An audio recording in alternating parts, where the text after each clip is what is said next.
Well, good morning, everyone, and welcome to Cabinet on Tuesday, the 19th of January. I'm going to go through a roll call just so that everybody online will know who's here today, virtually, of course.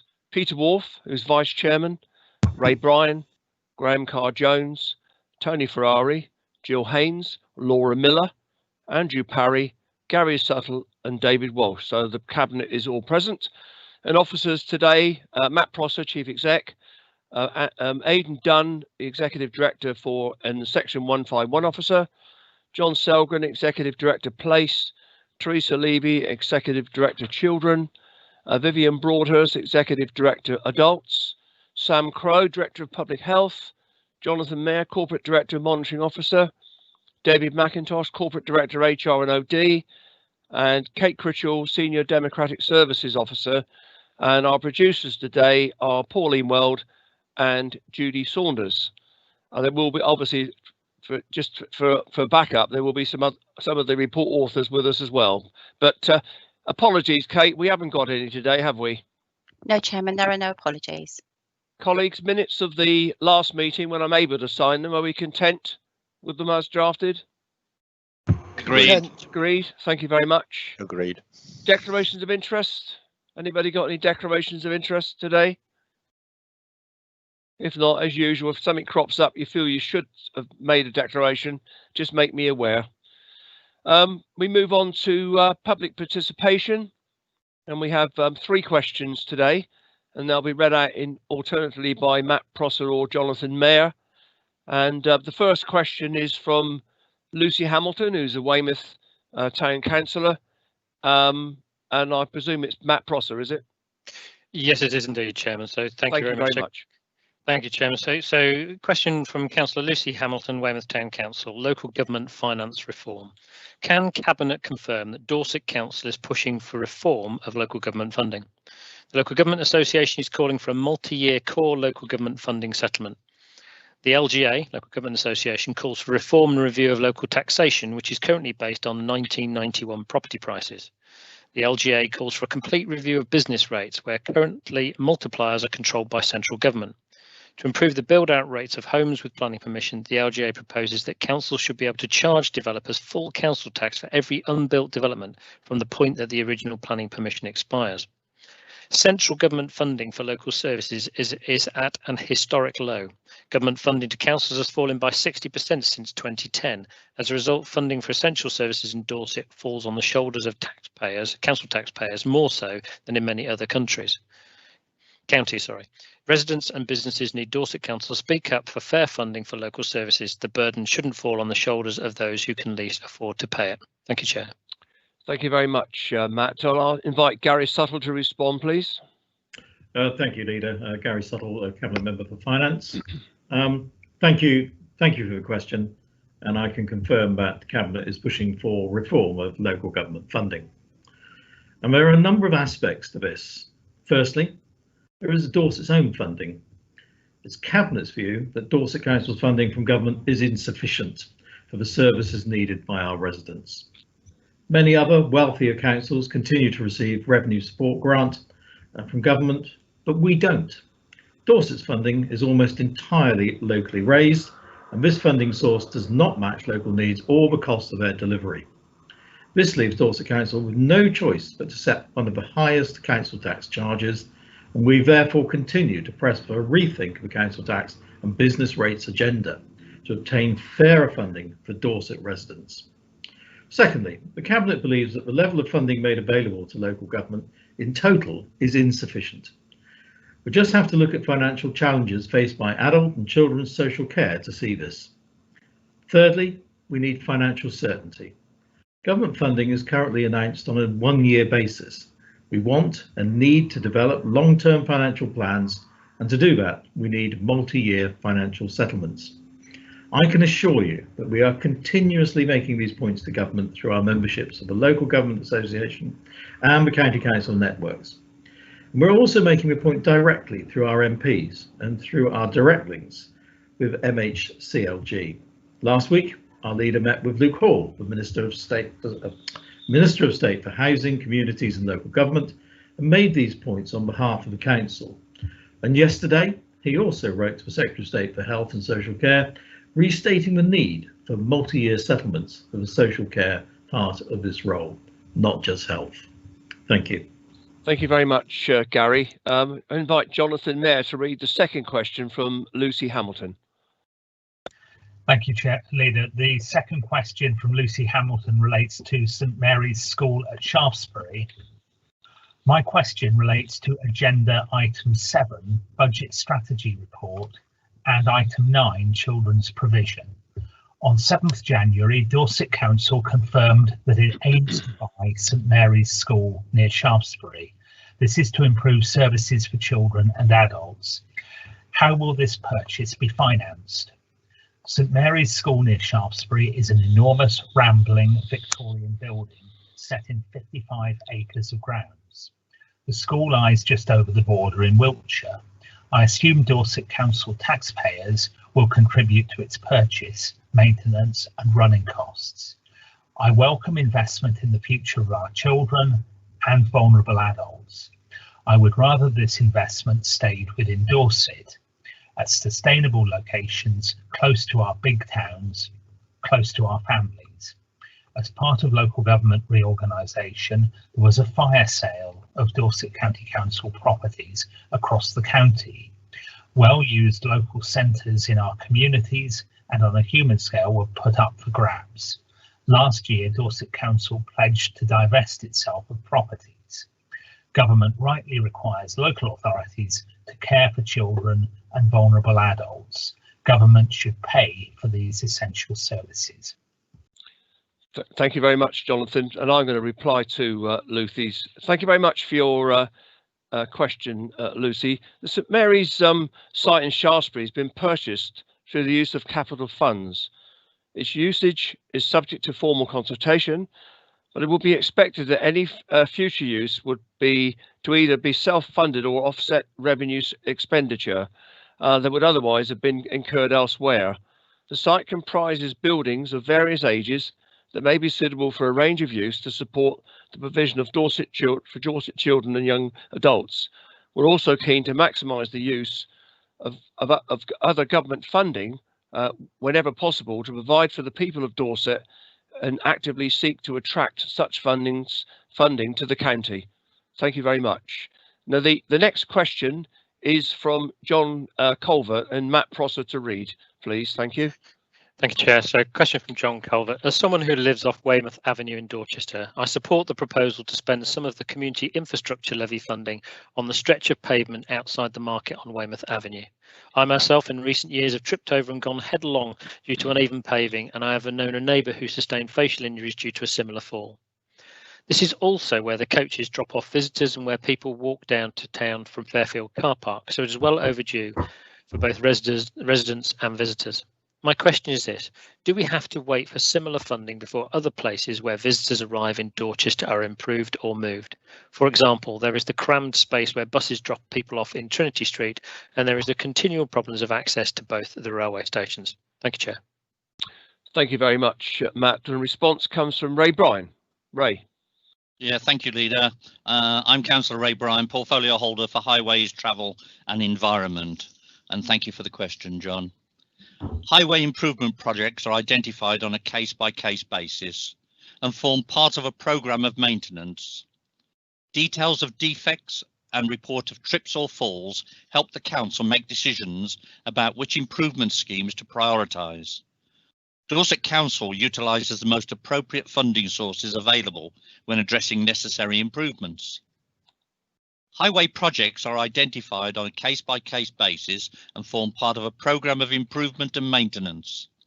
Details of defects and reports of trips or falls help the council. I do apologise, there's some duplications in this, which maintenance schemes to prioritise. Dorset Council utilises the most appropriate funding sources available.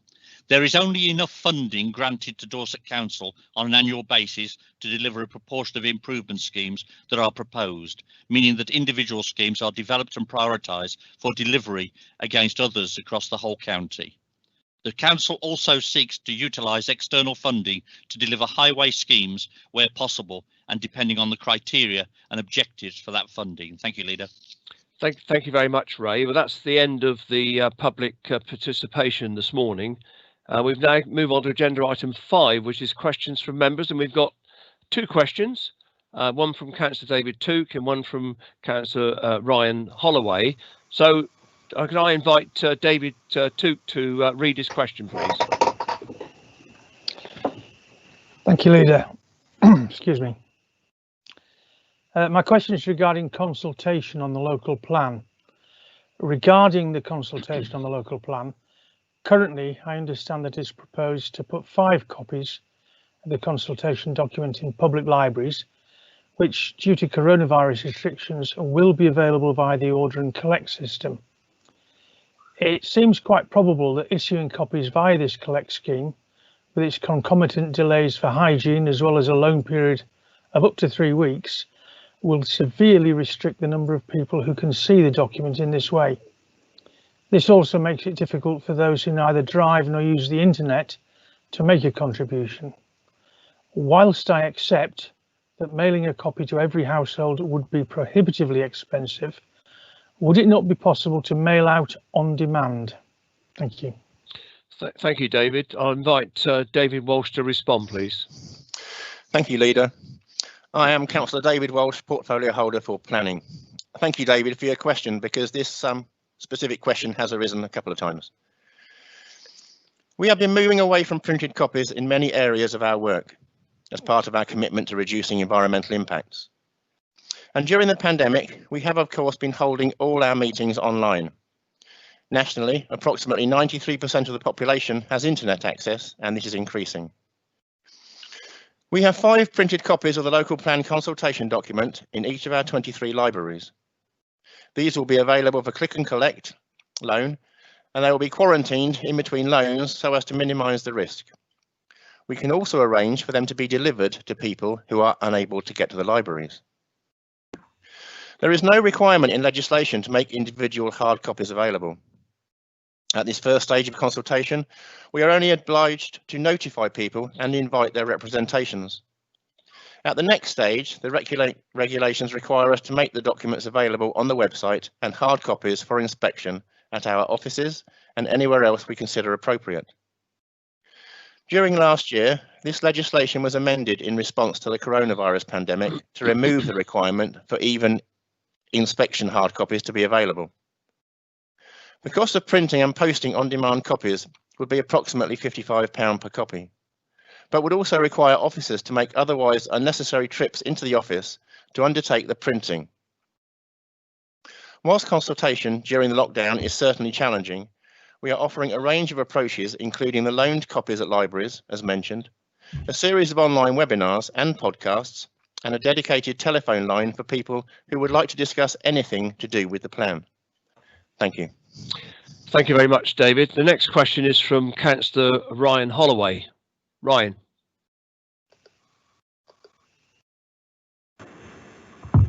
Thank you, Leader. Councillor Ryan Holloway for Wareham, and my question is in regard to the Dorset local plan as well. In regard to the Dorset local plan that is going out for consultation to the public on the 18th of January to the 15th of March, I understand that the consultation will be going out online and webinars too. Considering I know that most of our residents do have access to online, what is the council doing to help our residents who don't have internet access? With also Dorset back in a national lockdown and we are likely to stay until March, would it not be best to delay the public consultation to ensure that our residents can see the draft plans in detail so that we can present the plan when we are out of lockdown? Thank you, Leader.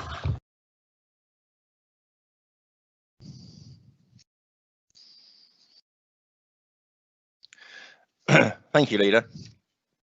As explained in the response in the previous question, we have been moving away from printed copies and towards more digital approaches in many areas of our work as part of our commitment to reducing environmental impacts. For those without access to the internet, we have 5 printed copies of the local plan consultation document in each of our 23 libraries. These will be available for click and collect loan and will be quarantined in between loans so as to minimise the risk. We can also arrange for them to be delivered to people who are unable to get to the libraries. We also have a dedicated telephone line so that residents can talk to members of the planning policy team about the issues in the plan. And we can send out paper copies of the response form for those who would prefer to respond in that way. Residents can also telephone in to listen to the webinars as an alternative to viewing them online. We do not know how long coronavirus restrictions will last, and delaying the consultation would have a major impact on the programme for preparing the local plan.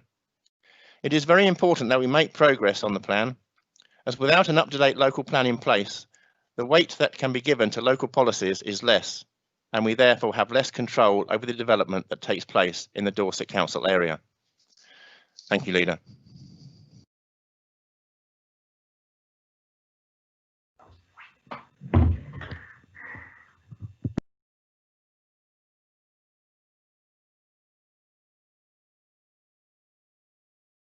We lost Lead.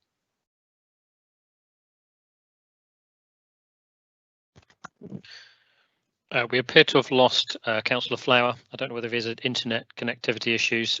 Councillor Peter Walsh, are you able to take over the agenda, please, in Councillor Flower's absence? Absolutely. Councillor Peter Wharf is. Councillor Peter Walsh isn't. Thank you. Sorry, Peter. Peter Walsh. Thank you very much. Item 6 is the forward plan. Do any members have any comments about the forward plan?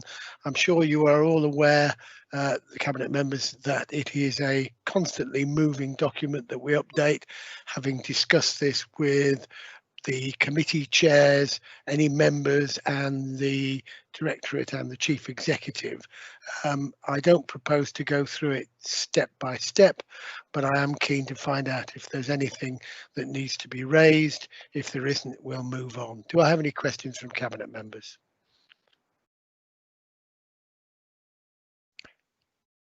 I'm taking that as a no because I can't see any hands and I can't see any RTSs in the meeting chat.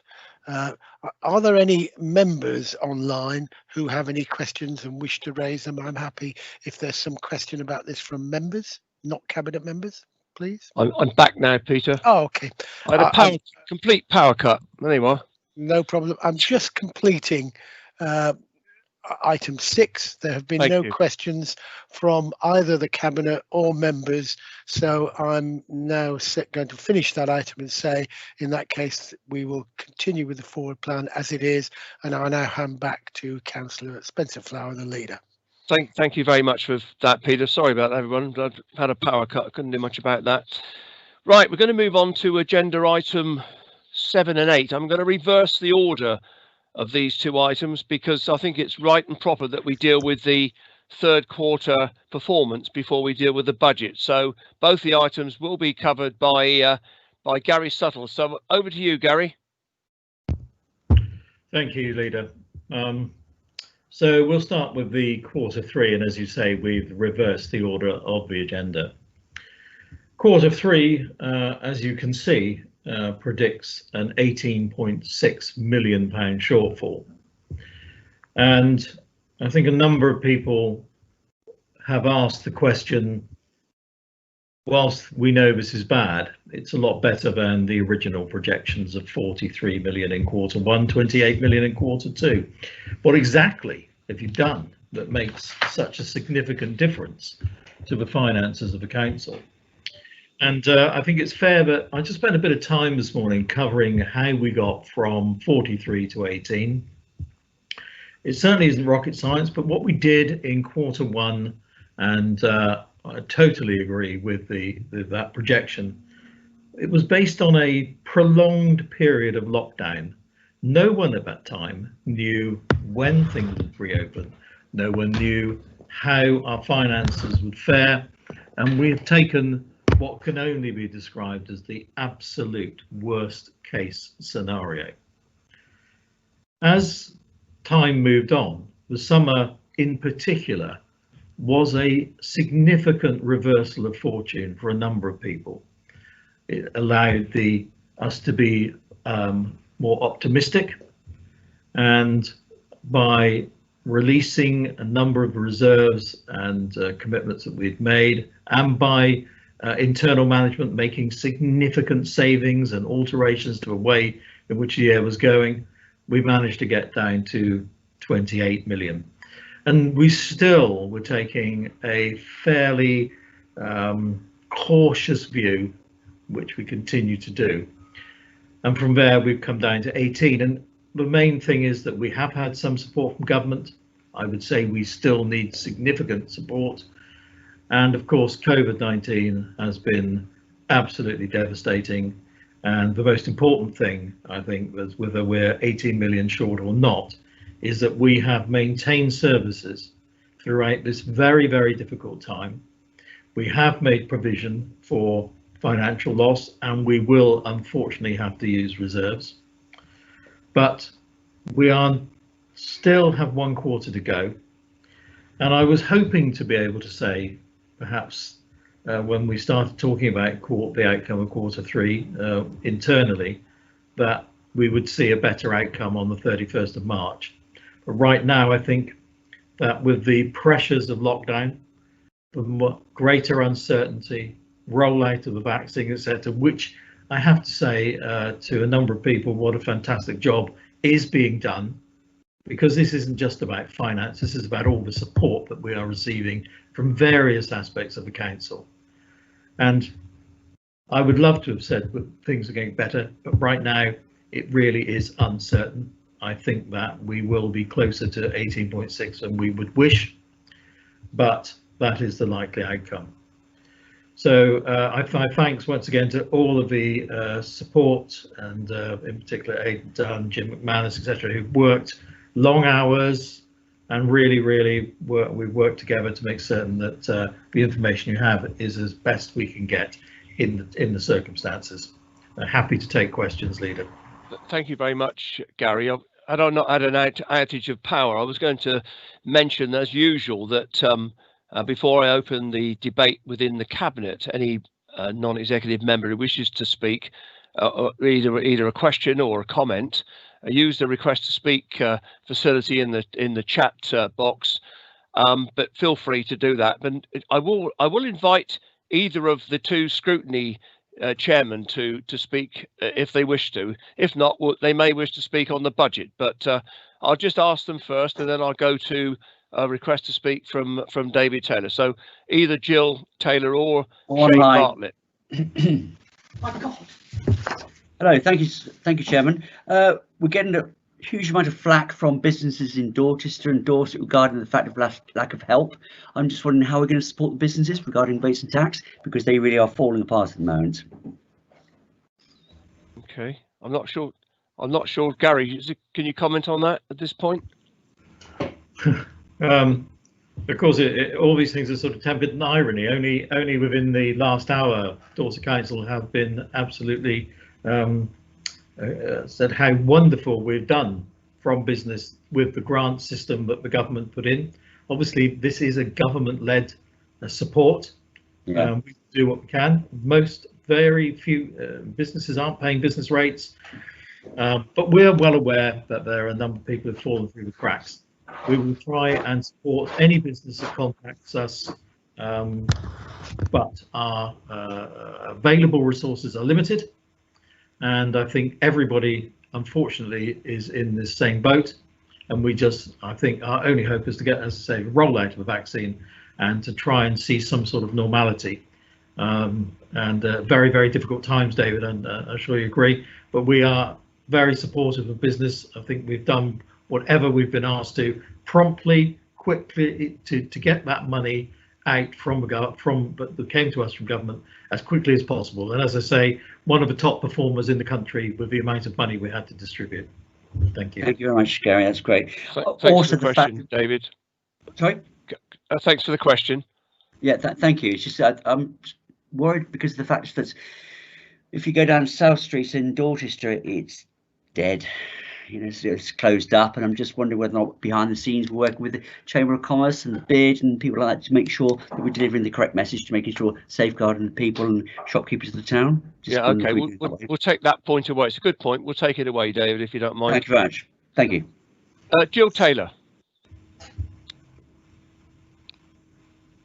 Peter, I just wanted to come in on the performance management and just mention to members that there's a significant amount being done on performance management for the scrutiny committees, and we're looking at a lot better way of monitoring them within scrutiny, and I just thought members may find that useful. I think we've got a training course for scrutiny members next week on this, and I would encourage all scrutiny members to attend. Thank you very much. And could I speak on the budget, please? Yeah, we'll come to that in a minute, Jill. I've got your name down for that. Peter Wolf. Well, I'm going to open up to the cabinet. I've got no other speakers in the chat box other than on the cabinet. So thank you, Gary, for your presentation. I'll open it to Peter Wolf then.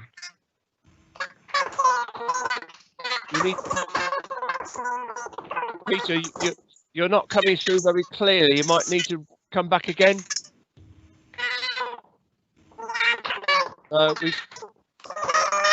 Sadly, your voice is very distorted. No, well, I can, but it's still very distorted. You might need to go back out, come back in again. While Peter's doing that, because he's had this technical issue before, I'll open it up to the cabinet generally. Any other member of the cabinet wish to comment on this third quarter outturn? I mean, it is a lot better than we anticipated, I must admit, and Gary's adequately explained the reasons for that. And maybe there's still a bit of mileage in it yet, but it's been a tough time this last year, and I suppose it is reflected in the fact that we're going to have a shortfall, which we're going to have to make up with using reserves. How are we doing, Peter? I've reset. Is that better? You know, yep, fine. Okay.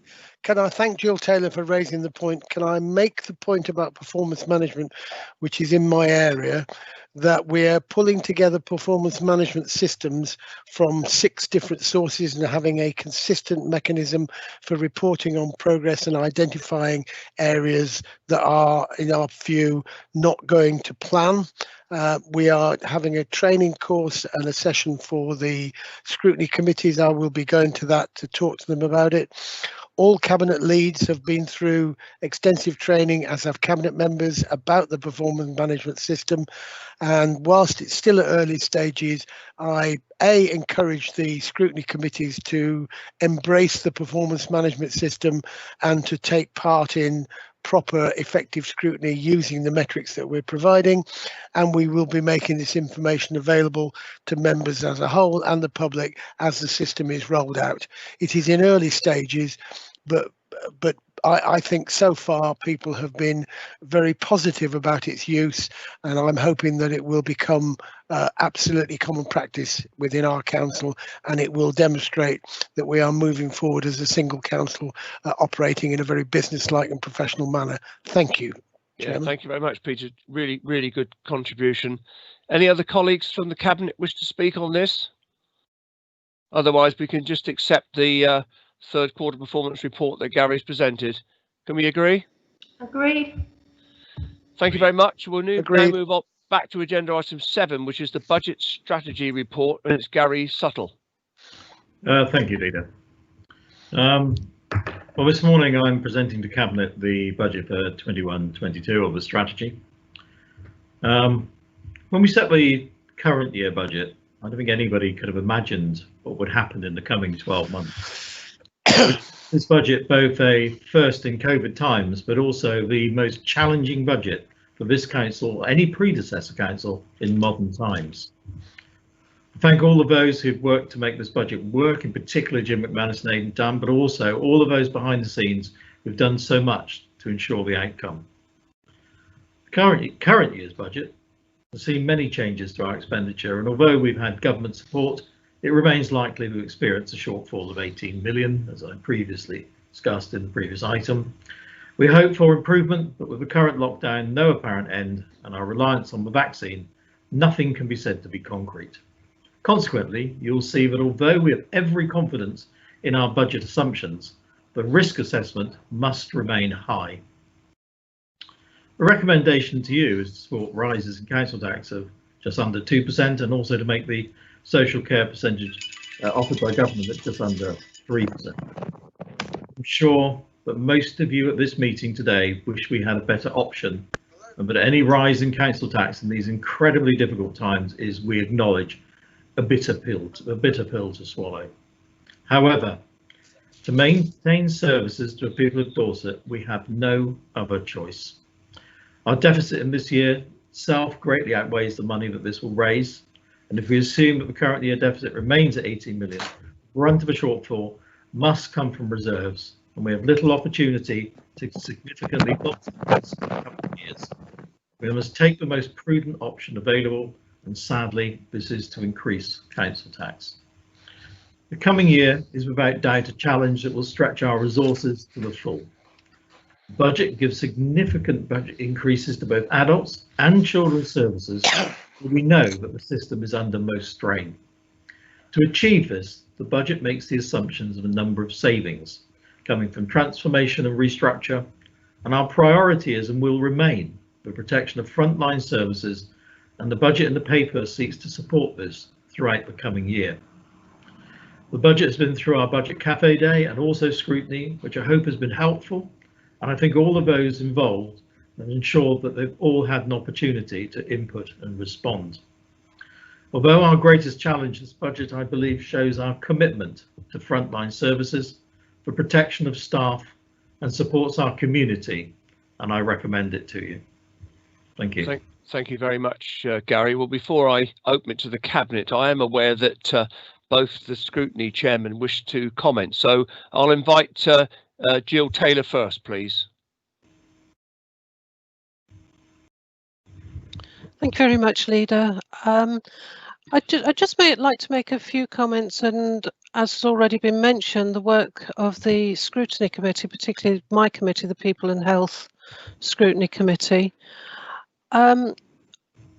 At our meeting in December, we carried out a thorough piece of work into the budget and raised a number of issues with regard to it. I think it's interesting that the role of scrutiny, as far as I'm concerned, is to add value to this council, and this is exactly what we should be doing. Can I add along those lines that with adding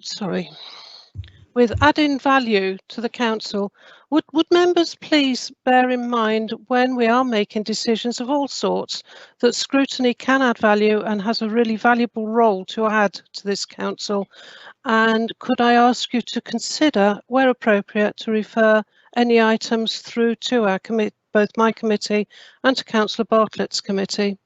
As I said, as a result of Appendix 7, there are a number of items within there that the Scrutiny Committee were content with, but will be monitoring. Thank you very much. Thank you very much, Jill. Shane Bartlett.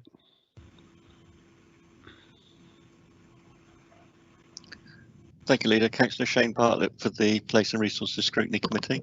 And I'd just like to endorse what Councillor Taylor had said there. The budget that's before us came after a very successful budget cafe, which I think across the chamber all members felt brought great value and had a lot of member input into creating this budget. And when I had it before my scrutiny committee, the proposed budget, I would just like to say thank you to the Section 5.1 officers and all the other officers and their input, and coming to the committee and answering the questions that we put before them, which I think was a very worthwhile exercise. I'd also like to thank my committee for the work they did on that. We're all aware that the changes in local government funding and the creation of this new authority, unitary authority, has been at times a difficult road. And the council, I think it's fair to say, has performed well to date, especially considering what it's had to go through during the last 12 months of an unprecedented time with the COVID-19 pandemic. The budget's both ambitious and optimistic, and it comes with some risk in regard of the unknown effects of leaving Europe and its effects on both the businesses based in Dorset and the tourist industry revenue, both of which could have an effect on the council's future income, and that has to be borne in mind. Our other risk, of course, is the current global pandemic, with no way of knowing the outcome as yet. Both these risks are outside of the influence of this authority, and both present a considerable risk to the authority, but I think the officers and the members together have done the best they can with this budget. Thank you. Thank you very much, Shane. And can I say to both of you, what a great piece of work you both did in bringing together the scrutiny cafe, and then the role of your separate committees in helping to inform and assist in the creation of this budget. I know that colleagues across the chamber do really you know how much I value scrutiny anyway. You don't need me to repeat that, but good piece of work, and thank you very much for your ongoing support. Now I've got a request to speak before I open the cabinet debate. A request to speak from Paul Kimber. Paul. Thank you, Chair, and I also recognise the difficult year that we've had, and we're using that word and it's overused, unprecedented, but I'm not sure there's another word that I can use, but it's been obviously given a lot of our members and officers. I mustn't forget the officers. I want to thank the officers for all the work that they've done. We're supposed to work a 7 and something hour. I bet many of them have probably worked around the clock, especially on the budget. I want to thank also Councillor Jill Taylor for what she said, but I want to put two concerns that I will be looking at during the next year, and I know it's terrible to have a wish list at this time, but with the particularly the deficit we're absolutely enduring, it is clearly is going to be housing is going to be one key issue that I'm concerned about, the numbers of people on waiting list and having to deal with that, and also young people on the island. And I thank Theresa Levy for I've had a contact with an officer who's also done upset about young people. So I'll leave it there because my phone's started to go. Thank you. Thank you very much, Paul. I've got no other members seeking to ask a question or comment in the chat box, in which case I'm going to hand over to the Cabinet now, see whether colleagues wish to make a contribution beyond what Gary said. And thank you very much, Gary, for a very, very good overview of the budget and the challenges that we face and all the work that's gone into the preparation. Colleagues? Any colleague wish to add to Gary's view? Anything Yes. you want to pick up, Gary, from what was just been said by the three contributors? Yeah, I would, Leader. Thank you very much. I think that you can't underestimate just how important the role that scrutiny will play over the next 12 months. And I believe that only by working together with Councillor Taylor, Councillor Bartlett and their respective scrutiny committees as we go through the year, there is no doubt that we will see some pressures and some changes that may well be required. And I look to them for their support and input throughout the coming year. But I also look to Cabinet members as well, because a lot of the burden that I'm proposing falls on their shoulders.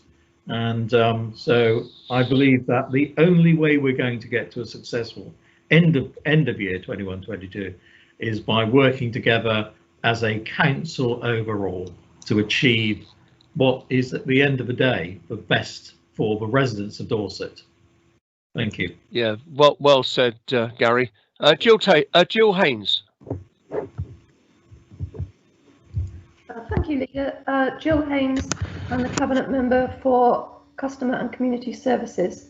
I just wanted to endorse what Gary has just said. This is going to be an incredibly challenging budget, and we need to work cross-party throughout the whole council to ensure that it does happen. And that does mean working very closely with scrutiny colleagues, but also with those people on overview.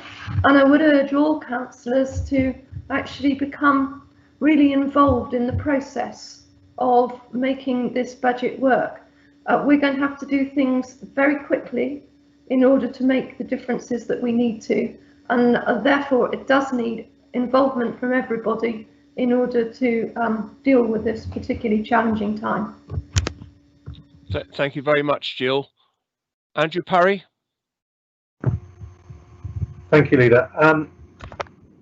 I welcome the support I've enjoyed from colleagues from across the chamber in a slight increase in the budget for children's services. It represents about 3.5%, which is a welcome investment in children and young people in the county of Dorset. And I do also acknowledge on the back of that the necessity for us to deliver the efficiencies which have been spoken about, and work is very much underway in those areas. We do all understand the challenges that we see going forward in the coming year. We're coming off the restrictions of lockdown of 2020 and the huge pressures that placed onside children's services, particularly in the areas of care and protection. And we believe those areas will continue for the foreseeable future. But, you know, as I said at the start, I welcome the support I've received in recognising the need to invest in our children and young people. So thank you for that. Thank you very much, Andrew. Laura Miller. Thank you, Leader.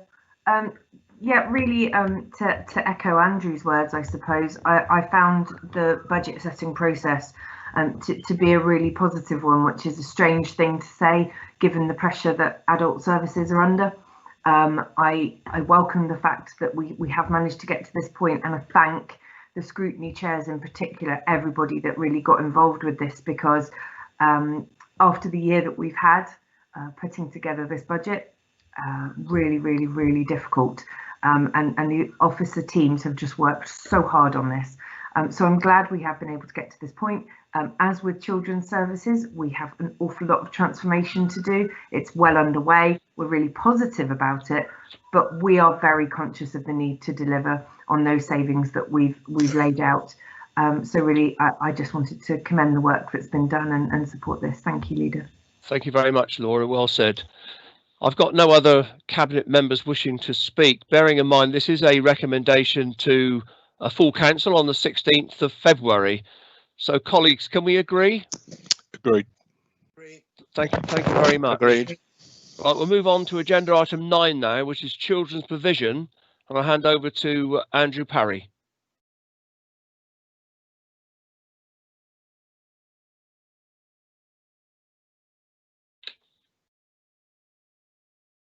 You're muted, Andrew.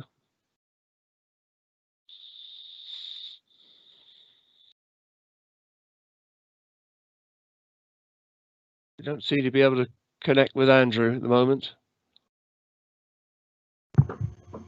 Sorry, is that Leader. you, Andrew? Are you here? Leader, there was a dip in things there. Could you just repeat for me, please? Agenda item 9, children's provision. Thank you very much. You're welcome. It really does remain our wish that wherever possible, we continue to endeavour that Dorset children remain in a safe environment with their families. However, for some of our most vulnerable children, it becomes necessary to remove them and ensure their safety and the safety of others can be maintained. Wherever possible, it is our preference that our children in care will live with an appropriate foster family. I hope against the backdrop of COVID, Cabinet would wish to join me in expressing our thanks and appreciation to all our foster carers and everyone involved in the welfare of our children and young people. Our preference for children and young people in care is that they should remain in the county and grow up in a family environment. It remains a source of frustration that options that would permit this to happen remain all too limited at times. We recognise that we have 476 children currently in our care, as stated in the report. This is a number higher than I would ideally like to see. But the report also shines a light that children in need and child protection plans in Dorset, those on the edge of care, are now tracking with our statistical neighbours and indeed showing a slight decrease in the number of children in these areas, which of course we should welcome. Where children are in our care, it is clear that the determined efforts are being made to establish their permanency plans in a timely manner. This comprehensive report clearly sets the path to meeting sufficiency, and I hope will find Cabinet support. Be happy to take any questions, which I may refer to the appropriate officers and the author of the report where necessary. There are 2 recommendations for Cabinet to approve. Where the Appendix 2 reference is mentioned, this can be found on page 147. Thank you very much, Andrew. I'm not seeing any requests to speak in the chat box from colleagues who are not on the Cabinet. So I'm going to open it up to your Cabinet colleagues to comment. I mean, you're absolutely right. It is a really good piece of work, Andrew, and recognition of the challenges that we're faced with in this provision area. But any colleagues want to add to what Andrew said? Any comments? Or alternatively, we can agree. Can we agree? Agreed. Thank you very much. Agenda item 10, which is the Dorset Council School Admissions Arrangements and Coordinated Scheme. Andrew. Thank you, Chairman. This relates to a standing item we have every year, which is our school admissions policies. This is an area that both our council and our predecessor have enjoyed a very good reputation for a very high preference of first places amongst our families, and a very robust and fair appeals process, which has proven to be effective in supporting our families, children and our schools. There are no particular updates this year to bring to Cabinet's attention. It really is a case of if it ain't broke, don't fix it, and we know that this works incredibly well for our council and our families. What I would like to do, of course, is to take the opportunity to reiterate our commitment in the area of the covenant for our armed forces, which I know in particular my colleague, our colleague Councillor David Walsh, represents us as a council, and I'm sure he would welcome our continued support in this area. Thank you. Thank you very much, Andrew. Right. I've got no request to speak from non-Cabinet members. I just picked up David Walsh's request. Was that on the previous item, David? No, Chairman, Leader, it was on this item, please, if I may. Great. Okay, off you go then. Thank you. Now, I'm speaking now as Member Champion for the military. Of course. And I'm very pleased to see that this policy recognises the Armed Forces Covenant and reflects the spirit of DFE guidance issued in 2013. That has been withdrawn. But thankfully, Dorset continues to maintain the principles. And importantly, the policy ensures that an admission authority has flexibility in determining main residence when managing place allocations using base and future addresses where a family is subject to a new posting and rotation, which has always been an issue, but it is very important. And I'm so pleased to see that Dorset Council recognising this. And I can say from the members of the armed forces and their families that I've spoken with, they're all in great support of this and they're very grateful. So thank you for all that you've done. Thank you. Thank you very much, Dave. It's a really helpful contribution there. We seem to have a bit of a problem with the technology with the report being displayed, but we did see it there earlier. Oh, here we are. We got it back, I think, now. No, we got the agenda. Yes, Chairman. No, I'm getting there. Sorry, we've had a bit of a power sort of outage at our end, and I'm just trying to get. Okay. I'm just trying to get it with you. So if you could just bear with me for a moment. Okay. We'll just wait till we get it back up, colleagues. Chairman, if I may say, while that yes, of course. Our grateful thanks, of course, to Ed Denham and his team for once again compiling today's reports. I know Ed is with us if anybody does wish to ask a question directly of him on this matter. But again, we, hugely grateful to Ed for all his work in this area.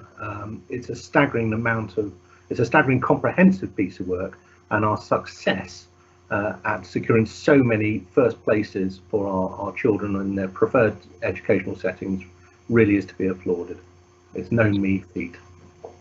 Yes, absolutely, Andrew. Totally agree. We're still having difficulties to get the report back up. Just hold on one moment, Chairman. I'm there, nearly there. Nearly there, apparently. Well done. Sorry, I just keep stalling.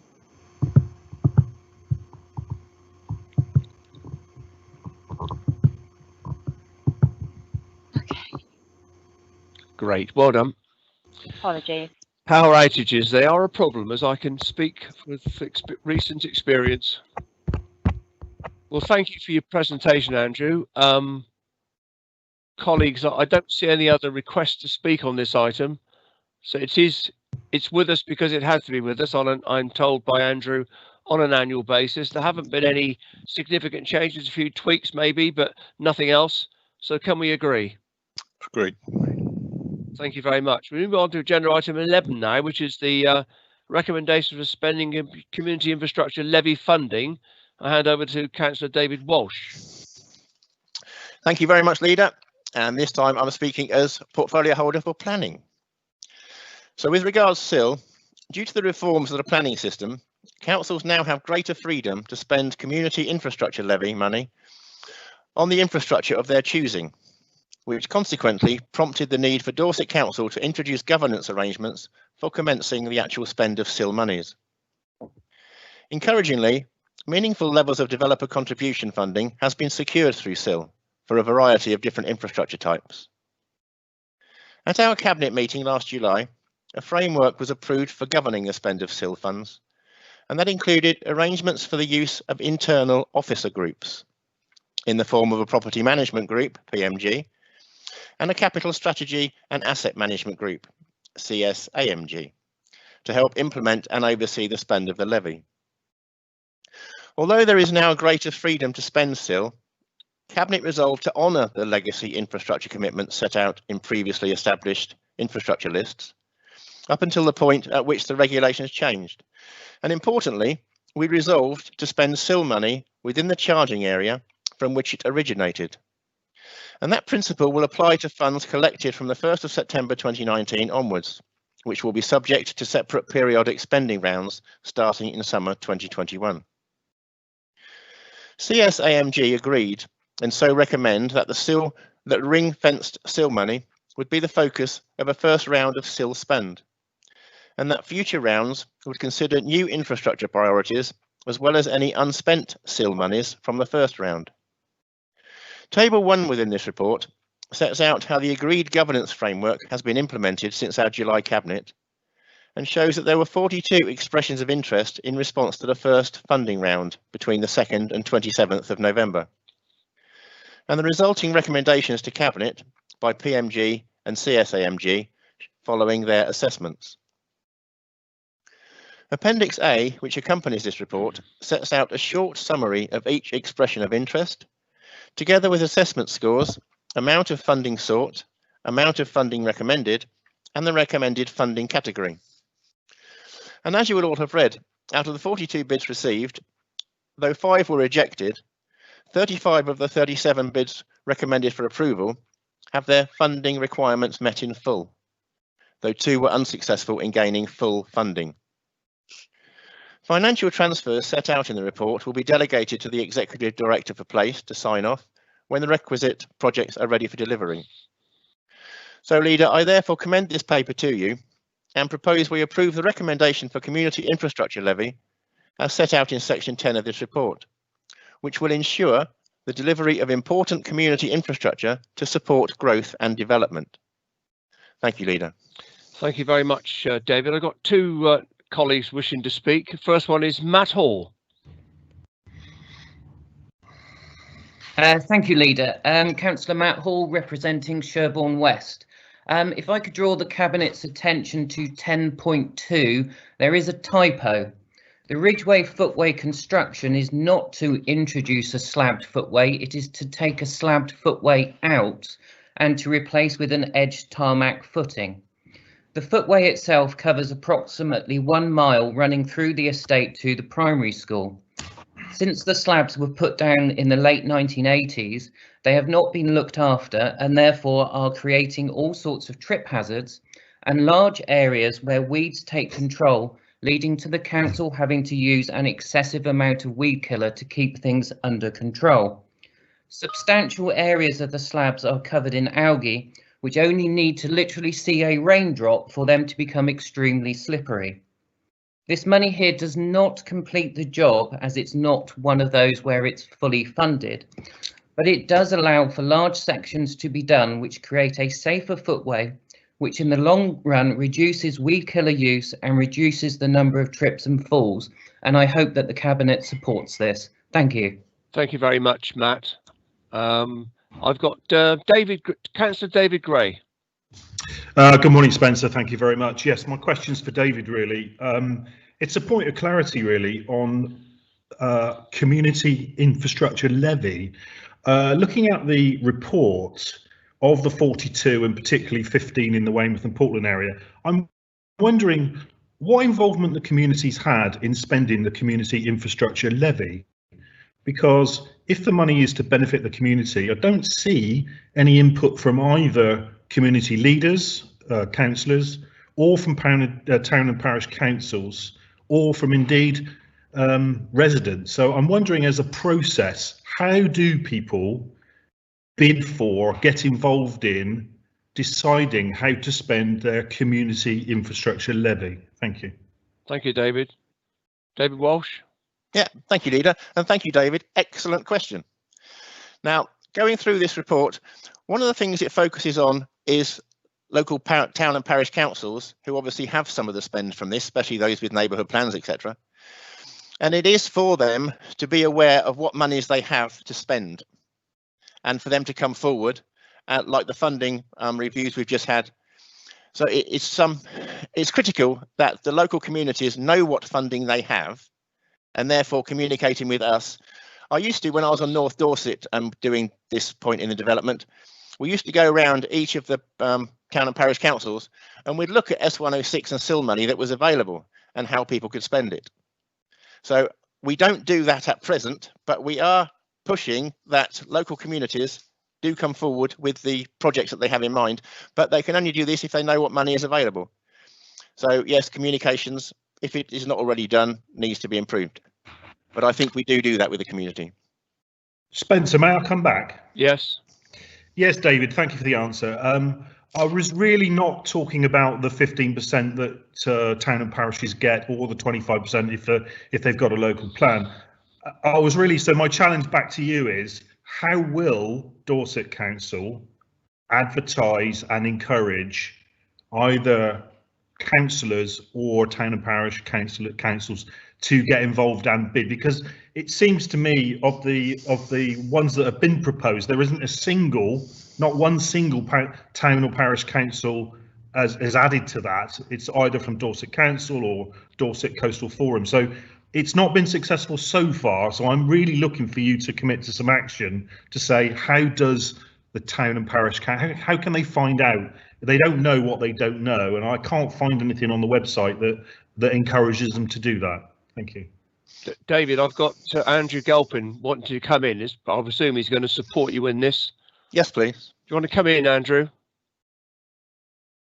Thank you, Leader. Yes, as a report author, I just sort of give a bit of an explanation as to how we've got to the position that we're in. Obviously, as Councillor Walsh explained, this has gone through a process where we have set the arrangements for identifying priorities at the moment for spending SIL, and that is internally through the officer groups. It is Dorset Council's responsibility to manage the spend of the money it retains through the community infrastructure levy. Councillor Walsh has mentioned the proportion that goes to neighbourhoods. Portfolio holders were involved in coming up with projects, or simply signing them off, so there was some political input to the bids that were received. Dorset Council has an obligation to report on how much money it collects through obligations through Section 106 and SIL.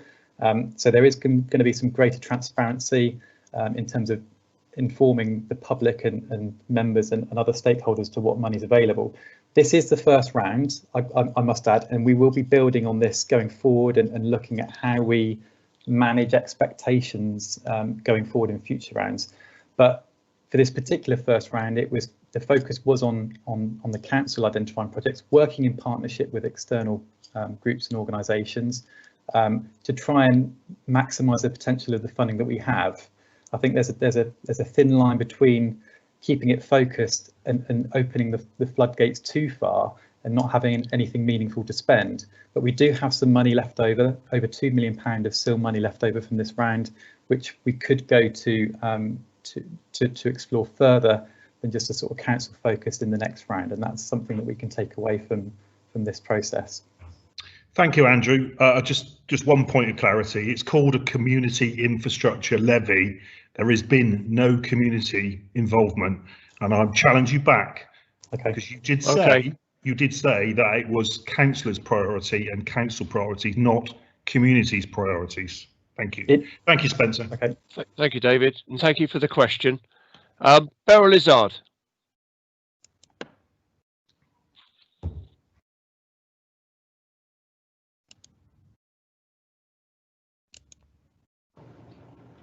Beryl? Yeah, I'm here. Sorry, long time to unmute. Yes, I welcome this very much, Councillor Walsh, and I really very pleased, except that I was dismayed that my request for and a question to the Cabinet this week or last week was deflected by Jonathan Mayer and Andrew Galpin answered me, and actually this is to do with the all tied up with the level crossing at Wareham. As you know, a really big elephant in the room for us in Wareham, and not a day goes by that I don't get challenged on why something isn't done. As you know, but anyway, I see in the plans that, and I was very disappointed that it looked like this was going to be the project for the alternative route over the A351 coming into Wareham at the Wareham roundabout was going to be deflected yet another year, when I think it is so very important for health and safety reasons. For Beryl, I don't want to get into specifics. Can I just say though, because it did have a desired result, the letter that I sent in did have the desired result in that this route is going to be taken forward with other funding rather than SIL, I think, with some other funding that Wayne Sayers is contacting me through Andrew Galpin, and he has assured me, and I would like some clarity on this, that the project will be delivered within the next 2 years. Yeah. So could Andrew answer that, please? We'll take that outside the meeting, Beryl. That's not the item on the agenda, but people have heard what you've had to say. We'll take it outside.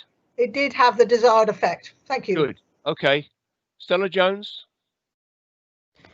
Yes, I'm looking at Dorchester Household Recycling Centre. I like to agree with David Gray, actually, that as a local member and also a member of Dorchester Town Council, this was the first time I saw that £45,000 is going to be spent on a covered area in the Dorchester Household Recycling Centre. And at the bottom of the report, it says the current facility does not include access for wheelchair and limited mobility users. Can I ask that we are seriously looking at another site for this household recycling, because it is completely inadequate where it is. It's still going to be inadequate for most people, even when we spent this £45,000 on it. Okay, well, I think we'll take that one away, Stella. That's fits into another service area, but we'll take that point away. Thank you very much. David Taylor. Yeah, thank you, Chair. Just to reiterate the fact of communication between officer and council, it seems to be lacking these days, and I'm finding out things that I've never heard about before. And just to emphasise the fact that can we have more communication between officers and council, proper communication, so we can understand what's going on. Currently in this pandemic, there's a lot of things going on, and people don't understand what's happening. I just wish more communication would be said. That's what my question is. Okay, I mean, I'll take it away, David. But we have, as you know, we've had an enormous number of member webinars dealing with issues right across the council services on a very regular basis. So have a conversation with me outside the meeting and just give me a bit of an insight into your concerns, and I'll take those away and see what we can do about it. Thanks, Chair. You're fine. I've got no other speakers in the chat box, so I'll come back to the Cabinet now, if I may. David's eloquently set out the issue before us, the recommendations. So basically, unless anybody's got anything to add, can we agree? Agreed. Agreed. Thank you very much. Right, we move on to agenda item 12, which is recommendations to committees. And we've got two before us, one at 13 and one at 14. Current and future changes to the charging and financial assessments policy. And I'll invite Laura Miller to present the report, please. Thank you, Chair. So the financial assessment and care contributions policy as it is has remained unchanged since the implementation of the Care Act 2014. It needs to be comprehensive in order to reduce variation in the way that people are assessed to contribute towards the care of the cost of the care that they receive. It also needs to be clear and transparent in areas where the Care Act may not be clear, and it gives local authorities some discretion to decide how they calculate financial assessments.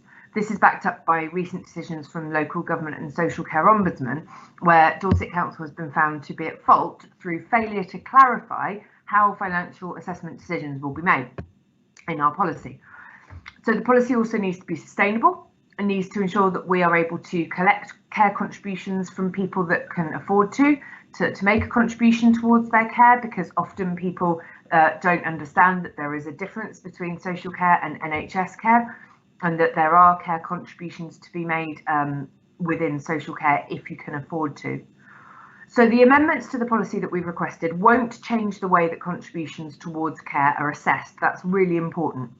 They'll provide clarification on how certain financial situations will be treated within a financial assessment.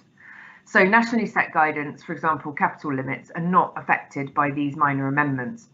There will continue to be situations that arise where the Care Act guidance is not clear about how specific situations are treated within the financial assessment process, and there needs to be a process to easily clarify situations as they arise in the future within this policy. So we've provided an overview of the specific areas of clarification in the policy in the papers provided, and Cabinet's asked to agree the proposed amendments to the policy. They do not affect excuse me, the workings of the policy, which are already in place and have been considered by Scrutiny Committee. Adoption of the changes that we propose should lead to improved clarity and operational delivery. It'll also reduce reputational damage risk, where the LGSCO finds fault due to lack of clarity within the policy and increase income. Cabinet's also asked to agree to delegated authority for future minor amendments to the policy to be signed off by the Executive Director and the Portfolio Holder for Adult Social Care and Health, that's me, to ensure that the policy is comprehensive, transparent and sustainable in the future.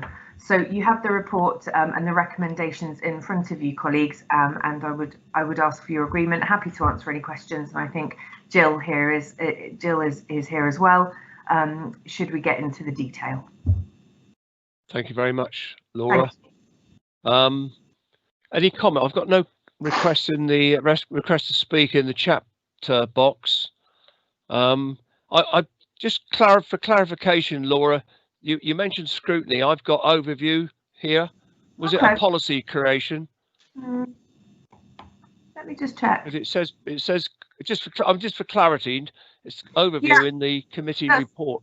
Yeah, that's right. I think that might be a typo. I think. Hang on, who's got right to speak? Sorry, I got Beryl, I got Jill. Oh, okay, so that's fine. Let's take those and while you think about what I've just said. Yeah, that's fine. Thank you. Thanks a lot, Laura. Beryl. Thank you, Leader, and thanks to Laura. This is very welcome, and it does clarify quite a lot. I was involved right back in 2013 and 14 when all of this came up, and it really is a can of worms, or was a can of worms, and it did need some clarity. I really do welcome this. As the shadow spokesperson for adult social care, I'm really interested in this side of things in the council, and back Laura all the way with what she's doing and all the staff. Thank you very much. Thank you for that, Beryl. Jill Haynes.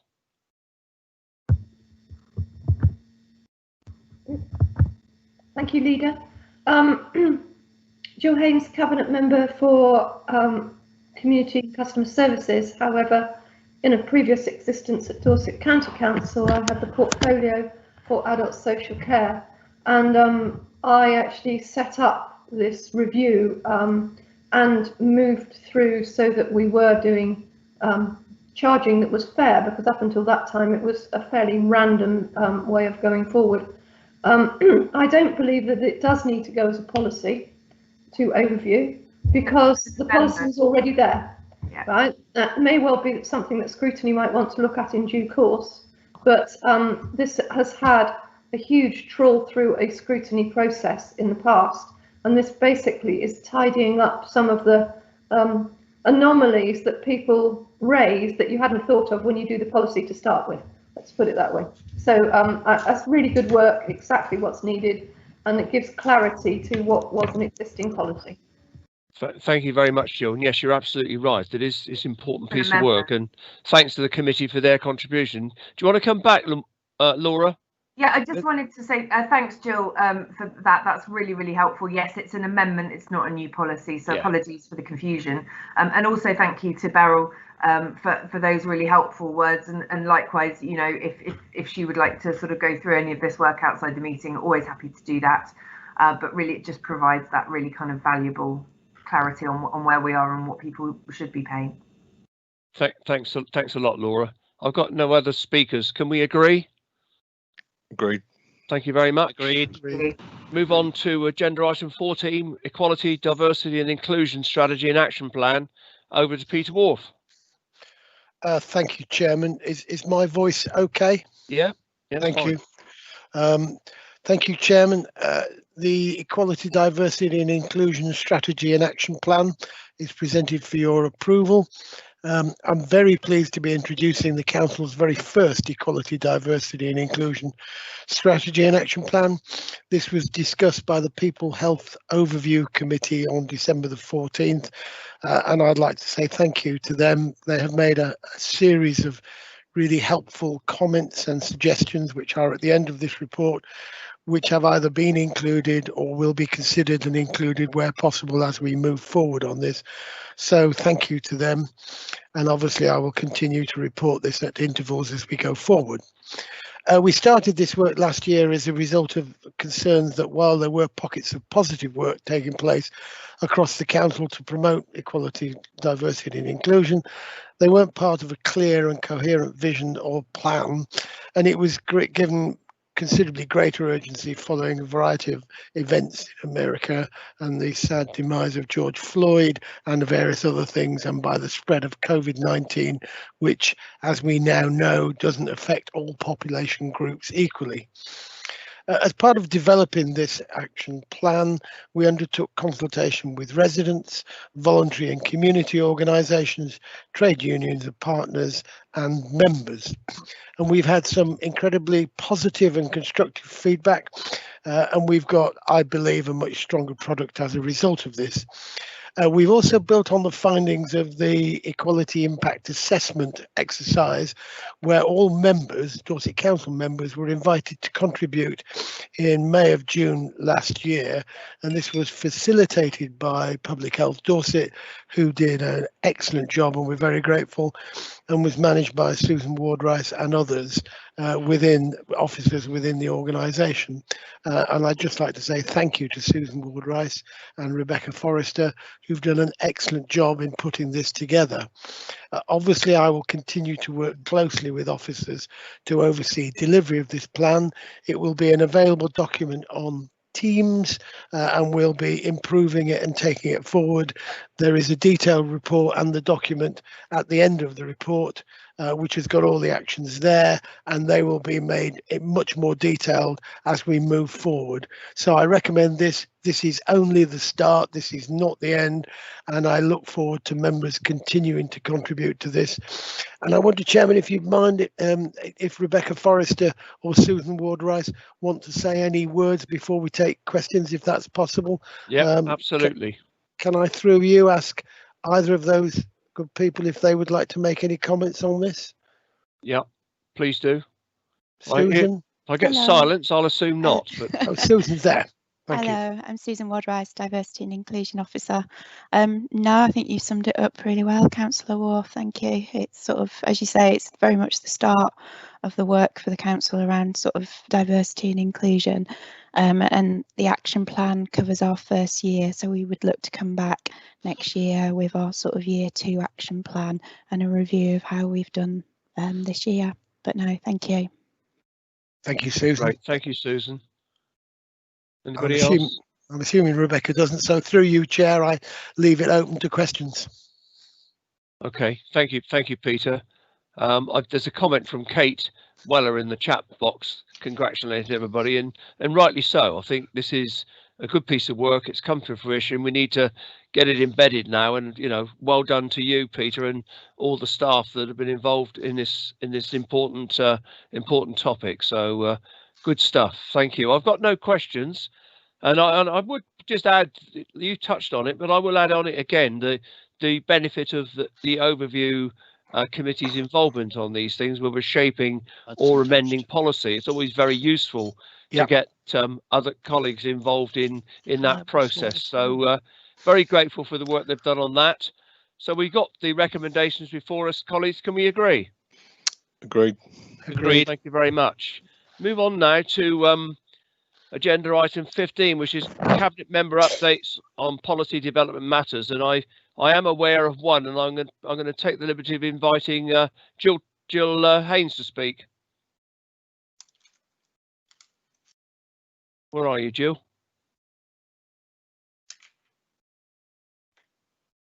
You don't seem to have got Jill.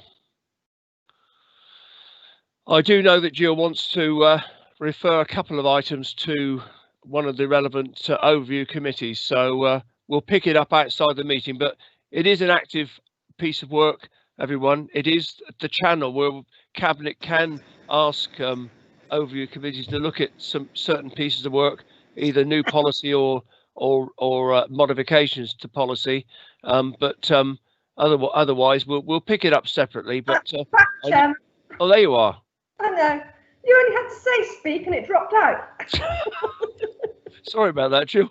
Definitely gremlins here today. It's been working fine till now. No problem. Yes, I have spoken to Councillor Andrew Kirby on the People and Health Overview Committee. I will have a taxi policy to come through his work stream.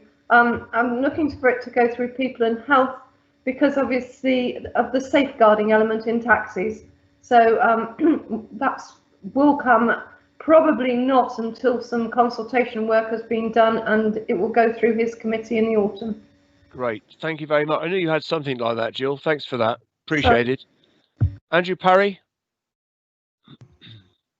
Thank you, Leader. Just an update for Cabinet and members that the Youth EAP that was set up met for its conclusion meeting last week. I look forward to reading their final report, which I know they will be busy compiling and drafting to forward to us. And I very much look forward to the opportunity of presenting that to Cabinet and the findings of the Cabinet at a future date. What I did want to say was my grateful thanks to Councillor Andrew Kirby and every member of that committee, and of course to the officers such as Claire Shields, for example, who gave considerable input to it. So our grateful thanks. It hasn't gone off the radar. It's very much work in progress, and we look forward to reading the final report in due course. Thank you very much, Andrew. I've got nobody else in the chat box. This is just for noting, actually, colleagues. So can we note? Noted. Thank you very much. Do you go on to agenda item 16, which is Climate and Ecological Emergency Executive Advisory Panel Update? Ray Bryan. Yes, thank you, Leader. The Climate and Ecological Emergency Strategy and Action Plan has been out for consultation, and this consultation ends tomorrow, 20th of January. We've had two versions of the consultation running alongside each other. One was an in-depth detailed consultation, which took about 30 minutes to complete. The other version... Can you bring your mic down a bit, Ray? Can't hear you. Can you hear me now? Yes. Right. I'll start from the second paragraph. We have two versions of the consultation running alongside each other. One was an in-depth detailed consultation. The other took about 30 minutes to complete. The other version was for those that wished to respond using maybe their smartphones, and also for the very important younger generation. It is our intention to have the full consultation analysed within the next 2 months. A report will follow, and then we'll go through the full council process. We also intend to keep the smaller version of the consultation running, as it's important that we continue to give everyone a continuing chance to have a say. The decision to extend the consultation has proved to be right, with a recent surge in responses. Residents still have the chance to take part in the next 2 days, and I implore anybody that's listening into this, or anybody that can get the message out, that they still take part. It's a very important consultation. During the period of the Executive Advisory Panel, I have as chairman of that panel maintained that for us to succeed, we needed financial help from central government. We have submitted 2 bids to Salex for financial help. Now, hot off the press, today I am pleased to announce that we have received confirmation that the sum of £298,000 has been allocated to this council from the Low Carbon Skills Fund. This money will enable us to bring in the skills required to achieve our target of being at zero carbon by 2040, which is our stated objective. Even better news, in addition, we have been awarded a further sum of the not insignificant amount of £18.7 million to enable works to happen which will reduce the carbon footprint of this council. My thanks go to our own team in sustainability and to our property team in putting these successful bids together. Further information will be issued as we get more information, but I wanted to share this great news with my fellow councillors. We will continue to lobby government for further funding, and as soon as lockdown is relaxed, it's my intention to meet face to face with ministers in London to get our final plans fully funded. Thank you, Leader. Thank you very much for the update, Ray, and thank you for the great news. I mean, it just demonstrates that the amount of effort and energy that's been put into climate change in Dorset is beginning to pay off. So brilliant. I'm going to let Beryl come in with a question. Not normal on this item, but I will. Beryl.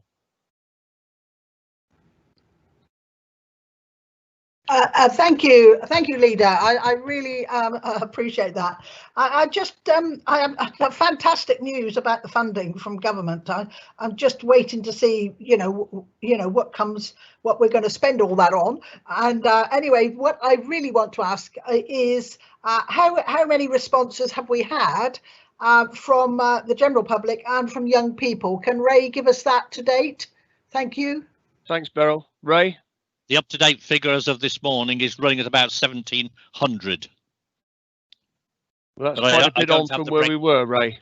Yeah, it is. I don't have the breakdown of the age groups as yet. Obviously, that will come through. And I also think it's worthwhile mentioning that comms have done a fantastic job in trying to keep this in the eyes of everybody. It's like everything else in life. You're damned if you do, you're damned if you don't.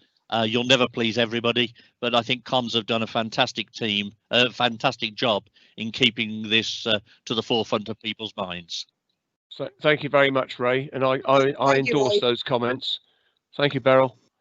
Paul Kimber. Yeah, thank you, Spencer, and thank you, Ray. Just to reiterate, Ray, that as someone's serving on the committee with yourselves, and it always felt to me, how and where are we going to get the money to do this? And this sounds to me absolutely fantastic news. And if I can also voice my congratulations on all the work the officers have done to secure this major grant. Thank you. Thank you, Paul. John Andrews. Yeah, thank you, Chairman. Brilliant news, Ray. I just wonder, the Sherborne Town Council put in a grant through Salex for £80,000, which was met every criteria, except the pandemic has delayed the end date of installing what we want to install. Consequently, they've cancelled it, which is ridiculous because nobody can get materials and do stuff like they are at the moment. I just wonder if there's anybody that we at the Town Council can contact. We have been in contact with Low Carbon Dorset naturally, just to see if we can get that reinstated somehow. Okay, John, we'll take that one out of the meeting, Yeah. John. Yeah. I'm sure Ray's taken a note of that and see what we can do to help. Right, colleagues, that was just an update. Ray, and thank you very much. Really good news today, and that almost brings the meeting to a close. We've got no urgent items and no exempt business, but it would be remiss of me not to take this opportunity to talk about vaccinations and the rollout, the amazing performance that we've seen in not only nationally, but particularly in Dorset. And I'm going to invite Laura Miller to comment, because she did tip me off this morning that things are going amazingly well. and I think it'd be useful if to take this opportunity. I don't take AOB normally, and I wouldn't normally anyway, but this is such an important part of our lives getting back to normal. I wanted to give Laura the chance to say a few words. Laura. Brilliant, thank you, Chair. I'm really grateful. I know you've made an exception, so thank you. Really, I just wanted to give a brief update of the situation from the council's point of view, the local point of view. By the end of the week, we estimate that jointly working with Dorset County Hospital will be around the sort of 3,200 vaccination mark. We have been working really, really closely with Dorset County Hospital. We've worked with all our care homes. We've vaccinated frontline adult social care, housing, children and transport staff from Dorset Council, around 500, I think. We have started booking in domiciliary care staff for their vaccinations, which is really, really good news. Again, we've worked really hard to get our care home staff vaccinated as the priority, but the domiciliary care staff is a really, really important too, because they're supporting people in their own homes. So we're really keen to get them vaccinated as soon as we can. We have got a really complex system around filling clinic slots, and it develops, we react, we plan as the situation changes. The focus is to get those care home staff vaccinated, and then our domiciliary care staff, and really the situation from our workforce point of view and our care home point of view, it is going really, really well. I know that the community rollout has also been going well with all our hubs open, and now the mass vaccination centre at the BIC will be open, and people may be offered an appointment from the central system at the BIC, or they may be offered an appointment at through their local GP service at their local hub. You can take either. That's come up quite a few times in the last couple of days. You know, people saying, "Oh, I've been offered two, and I'm not sure." And if you don't want to go to the BIC, you know, just wait. Your GP will offer you one. So, you know, I just thought I'd clarify that. I thought that would be helpful. But really, some absolutely inspirational leadership from Jeanette Young, who's been leading this work at Dorset Council jointly with our health colleagues at Dorset County Hospital. Jeanette and her teams have just been absolutely flat out on this, and really, really incredible work going on there. So I hope that that's reassuring to people. I've seen some people at the weekend at our local clinic who have just been so positive to get their vaccine. Some older people coming for, you know, the first couple of clinics, just so positive and really feeling like this is a positive way out of this situation. And I just wanted to use this opportunity to really highlight that and say thank you to everybody involved, because it really is an incredible piece of work. Thank you, Leader. Thank you, Laura. And just add to what you've said, I've certainly asked in another place that because the rollout is gaining momentum all the time, that colleagues across the chamber, indeed the public at large, ought to be kept informed about the number of vaccinations that are taking place in Dorset, because it starts to become a comfort blanket of demonstrating that we are beginning to see the light at the end of the tunnel. We've got a way to go yet, but it's a very positive outlook, and thank you very much for asking whether you could speak on this today. I think it was an ideal opportunity and one that we shouldn't miss. Cherry Brooks has asked a question about were we going about 24-hour vaccination program. Have you got anything on that, or can we take that away? I can take that away. At the moment, the BIC is 12 hours, and then all the different community hub vaccine clinics are working to their own time schedule, because they're all running their volunteer programs slightly differently. They're all running their clinical stuff slightly differently. So I'll take the 24-hour away. I know that it will be dependent on demand from people, and it will be dependent on supply of vaccine. So at the moment, the Joint Community on Vaccine and Immunisation is very much just focusing on pushing out to those first couple of priority groups. I would say that I'm working with my colleagues, my lead members, because we have had some communication from people who are carers of a very vulnerable person or an older person, saying, you know, can carers come at the same time, because that seems to make sense. This is something that we're taking forward. It's not something we have any control over. That guidance is determined centrally, but we will be writing to Nadeem Zahawi, the Minister for this area, to make that request. So just to give some reassurance around that. I have actually asked colleagues in public health and the CCG if we can jointly produce a very sort of clear, easy read graphic on the numbers that we're at every week, because I think that would be really, really helpful. So we'll hopefully try to get something out at the end of the week. I'm not making any promises, because the system is really under a lot of pressure. But I agree, we need something very clear that we can just share and say this is where we're at. I think that'd be really helpful. Thanks, Laura. I've got Shane Bartlett, and I'm going to bring this to a conclusion. Shane. Thank you, Leader. And thank you, Councillor Miller, for all you're doing and your officers and your team are doing. It's been really great. And I was really pleased to hear about you trying to bring domiciliary care workers up to speed in getting their vaccines, because I think that's really important. Hopefully lessons were learned from the first lockdown, when those domiciliary care workers were, through no fault of theirs, actually spreading the disease around, because it's COVID-19, you can be a super spreader and not even know that you've got the virus, as we know.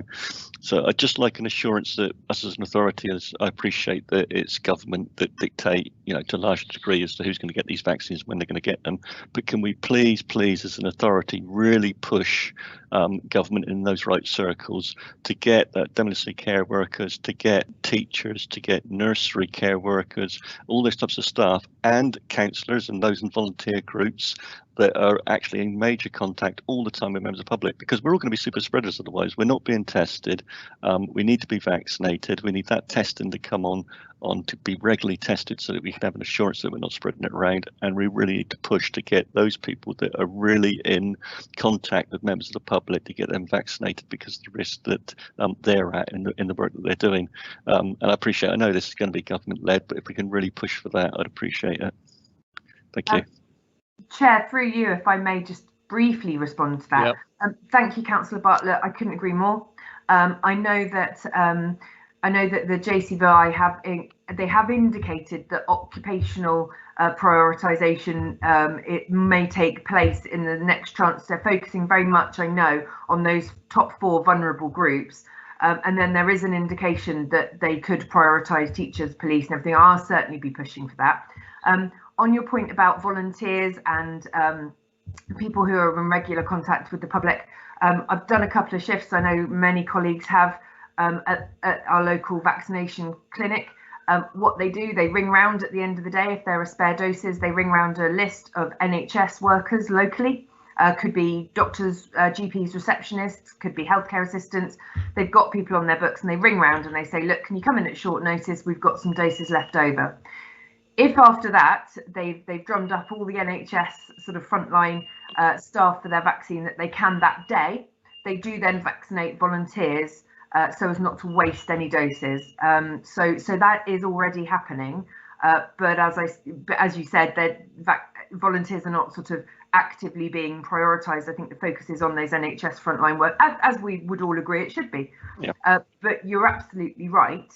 In due course, the volunteers, are this army of people who are going around the communities, and so absolutely they should be in line for a vaccine, if only to protect others. So yeah, don't worry, Shane, that's been heard and understood. Thank you. Okay, right. Thank you very much, everyone. Thank you for that update, Laura. It's really helpful. Thank you. And on that basis, colleagues, I'm going to bring this meeting of the Cabinet to a close. Thank you very much for attending.